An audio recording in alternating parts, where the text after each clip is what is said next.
दीना में मामूली रंजिश पर रिक्शा ड्राइवर और मोहल्लेदार के दरमियान झगड़ा। फायरिंग से 2 अफराद जाँ बहक जबकि रिक्शा ड्राइवर जख्मी हो गया।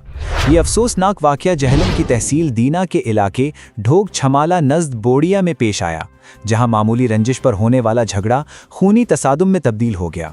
मोहल्लेदार की फायरिंग के नतीजे में चचा और भतीजा जाँ बहक जबकि रिक्शा ड्राइवर शदीद जख्मी हो गया।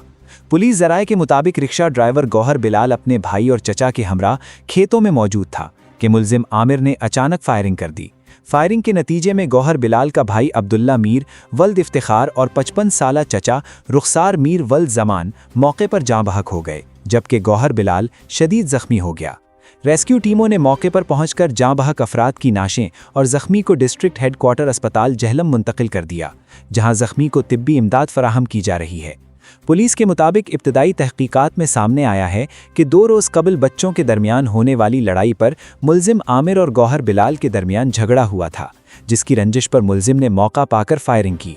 वाक़े के बाद मुलजिम मौके से फरार हो गया, जबकि क्राइम सीन यूनिट ने मौके पर पहुंचकर शवाहिद इकट्ठे कर लिए हैं। पुलिस ने मुलजिम की गिरफ्तारी के लिए छापामार टीमें तश्कील दे दी हैं और मुख्तलिफ मकामात पर छापे मारे जा रहे हैं। पुलिस हुक्काम का कहना है कि वाक़े की मज़ीद तफ्तीश जारी है और मुलजिम को जल्द गिरफ्तार करके कानून के कटहरे में लाया जाएगा।